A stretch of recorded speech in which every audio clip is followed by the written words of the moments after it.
Olá, meu amigo, minha amiga, bem-vindos ao Portal do José. Muito obrigado pelo carinho, por vocês estarem participando das nossas lives. Hoje, no dia 4 de julho de 2020, participei de uma live no canal do Eduardo Moreira, muito bacana, e depois a gente fez uma live com o escritor e filósofo venezuelano Miguel Pérez Pirela, dono do canal Iguana TV, uma figura muito interessante, foi uma live muito legal, com muitas informações que você não viu e não vê em lugar nenhum.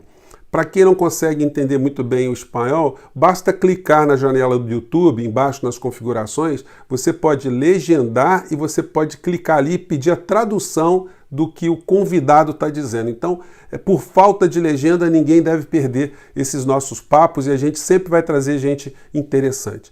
Temos temas muito delicados, temas que trafegam aí por áreas sensíveis do conhecimento, vamos dizer assim, mas a gente vai abordar aqui com muita isenção, como sempre. Em primeiro lugar, a gente vai falar da educação, que vai ter educação e religião misturada no mesmo pacote. Em primeiro lugar, a educação no governo Bolsonaro, ela só teve uma forma de ser tratada, por cupins que querem cada vez mais destruir a educação pública para favorecer o setor privado. E agora Bolsonaro quer colocar como ministro da Educação alguém que é ligado aos setores privados, alguém que sempre defendeu o ensino privado e agora está ou estaria dentro de um governo se ele for conseguir tomar posse, porque ele já está que nem um mate-leão, já vem queimado dentro da caixa. Muitas resistências nos setores mais atrasados do nosso país. E aí cabe uma reflexão. O Brasil está sem ministro de educação ao longo de todo o governo Bolsonaro porque eles nada fizeram, nada projetaram, apenas destroçaram, diminuíram orçamentos, fizeram contingenciamentos, fizeram pressão e desmoralização em relação a todo o ensino aqui do nosso país.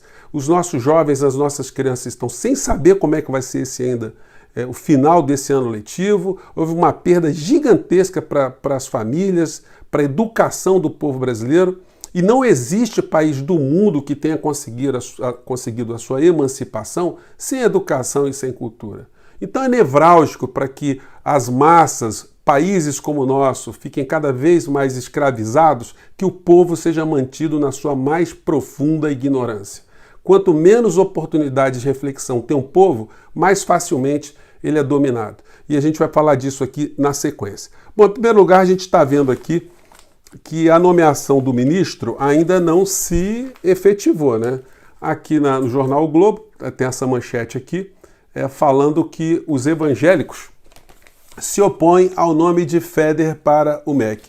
Quando a matéria cita evangélicos, é bom a gente sempre fazer um parênteses, né? Não são todos evangélicos que são representados por essas figuras que estão aqui. A matéria nos dá conta que à noite, quando o pastor Silas Malafaia soube que Feder poderia ser o escolhido, mandou uma mensagem ao presidente cobrando que ele nomeie para o MEC um gestor com o mesmo viés que ele acredita. Bolsonaro escreveu a Malafaia que estavam escolhendo por ele. Então, quando um presidente da República, que já não saca nada de educação, que não tem compromisso com a educação, e quando ele é levado a tomar atitudes conduzidos por um pastor de uma igreja cuja visão ética, visão moral, as suas práticas são muito contestáveis, aí a gente começa a ficar muito preocupado. Só para relembrar, eu já coloquei alguns vídeos aqui, do pastor Silas Malafaia. Tem um vídeo dele onde ele mostra o perfil das práticas, entre aspas, religiosas que ele utiliza. Nesse vídeo aqui, no começo, ele já pede para a pessoa dar o valor de um aluguel para conseguir a graça de conseguir comprar sua casa lá na frente, né? Mas ele não para por aí não. Na sequência do vídeo, você vê o Malafaia tentando arrancar algum dinheiro do cara que está numa situação de desgraça econômica total, como um desempregado, por exemplo. Então, esse aqui é o conselheiro do Bolsonaro para assuntos de Ministério da Educação. Vamos conferir. Até o final para quitar essa casa. E alguém pode dizer, pastor, eu estou morando de favor, que a coisa tá feia pro meu lado e eu estou morando de favor. Então, eu vou te dar uma dica. Você vai pegar 30% do que você ganha em um mês. Mas estou desempregado. Alguém te ajuda? O mês que você recebeu uma ajuda? Então, você vai pegar de um mês. Por exemplo, aí em abril, pastor, eu estou vendo de favor, estou desempregado, eu fiz uns biscates, recebi R$300. Ok. Então, a tua semente vai ser R$90 para um ano. Entendeu? Você vai pegar 30%. Ou se você está empregado, pastor, eu ganho R$600 e estou vivendo aqui, moro na casa do meu pai. Ok. R$30, R$180, você tem de abril a dezembro para você. Gente, é um negócio que é difícil alguém conseguir defender moralmente, eticamente, esse tipo de comportamento que eu acabei de mostrar para vocês. E é esse tipo de influenciador que está querendo agora barrar ou nomear um ministro da educação do nosso país, né? Então vocês tirem suas próprias conclusões. E ele está sendo bombardeado também pelos setores olavistas, setores fundamentalistas, que é muito engraçado quando eu pesquiso essa turma, quando eu entro nos canais, eu viajo ali nos discursos, nos temas, nos debates, né? A gente percebe assim como esse pessoal eles têm uma profunda ignorância e uma profunda falta de sabedoria, porque tem cara que tem formação superior, mas essas pessoas são absolutamente alienadas, são pessoas absolutamente emburrecidas que não conseguem enxergar um palmo à frente do seu nariz. Não fosse assim, eles estariam tendo uma visão muito crítica em relação a Paulo Guedes, o dono do nosso país. Aliás, por falar em dono do nosso país, né, nós aqui hoje, no dia 4 de julho, o dia que se comemora a independência dos Estados Unidos, obviamente, como uma colônia servil, com um presidente capataz, ele não poderia passar essa data em branco, então ele foi lá num almoço com o embaixador dos Estados Unidos sem máscara, para variar, né? Então ele foi lá, cumpria o protocolo como o funcionário padrão do mês.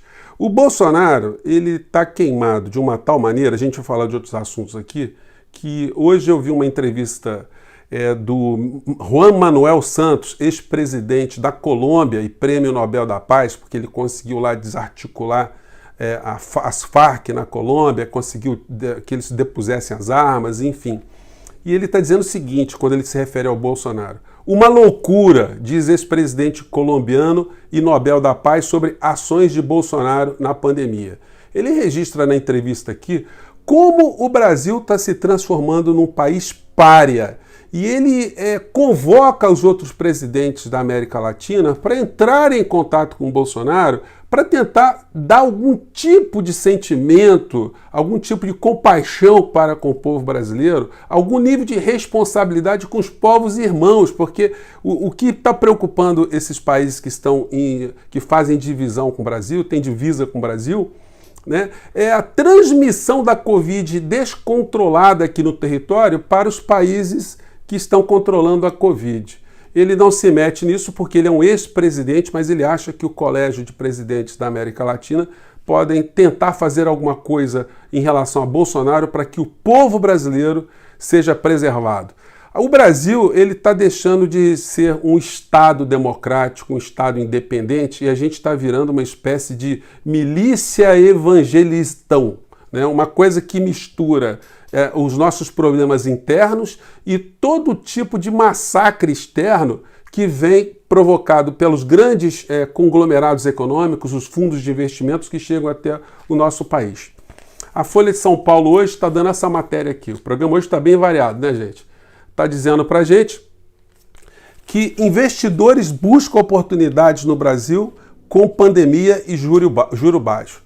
O que eles querem aqui é arrematar tudo na Bacia das Almas, na terra arrasada, tudo a preço barato. E aí a gente é obrigado a lembrar desse livro aqui do John Perkins, que foi ex-agente da CIA, esse aqui é um best-seller, um livro que ele escreveu há 10 anos atrás, antes de Bolsonaro pensar em ser presidente, antes de Guedes aparecer como ministro da Economia.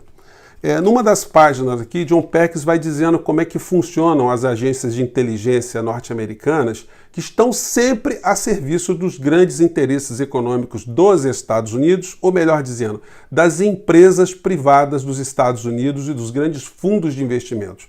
Aquela ideia que a gente tem de filme, né, que os agentes da CIA são figuras secretas, sinistras, com nomes falsos, isso não existe, segundo... Quer dizer, até existe também, mas os agentes, eles operam com o seu nome de verdade, com a sua cara, e trabalhando em grandes grupos, grandes conglomerados, fazendo relatórios, dando todo tipo de informação dos países onde eles estão para o governo norte-americano, para as agências de inteligência norte-americanas.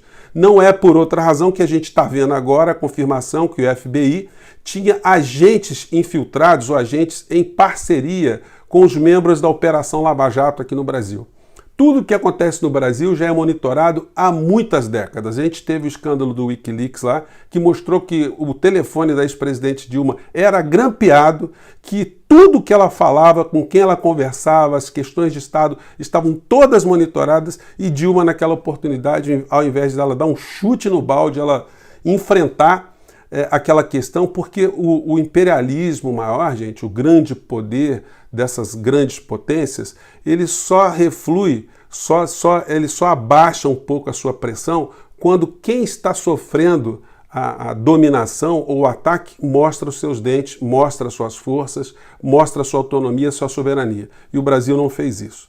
E aí o John Perkins, ele diz aqui num dado momento do livro dele: nós, os assassinos econômicos, ou seja, esses agentes da CIA que trabalham nas empresas, nas transnacionais, nos grupos de lobistas, né, trabalhamos de várias maneiras, mas nossa tarefa mais comum é identificar países com recursos que nossas corporações cobiçam.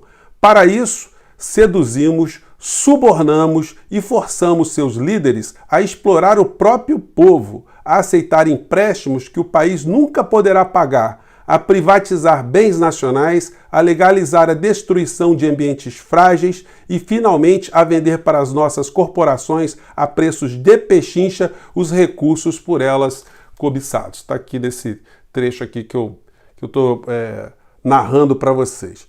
Então, gente, isso aqui que já é uma mecânica de operação que é tradicional, que é praticada com muita competência pelas agências de inteligência, pelos serviços de inteligência, de espionagem norte-americanos, sempre a serviços não do governo, mas de quem manda no governo americano, que são as corporações, né? Se faz presente quando a gente volta a sublinhar para vocês diante dessa situação.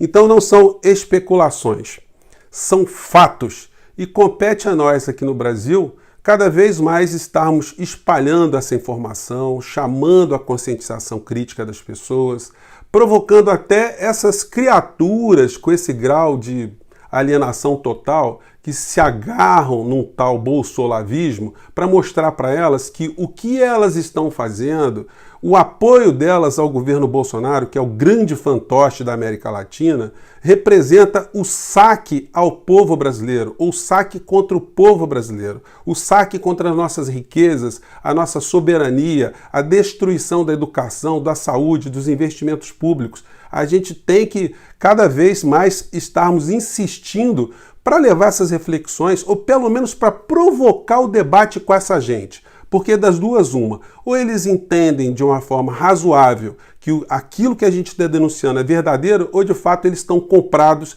e são também corruptos, estão levando algum tipo de vantagem no meio dessa destruição do nosso país. Gente, eu fico por aqui, espero ter jogado várias questões para a reflexão de hoje. Um grande abraço e até o próximo vídeo. Tchau!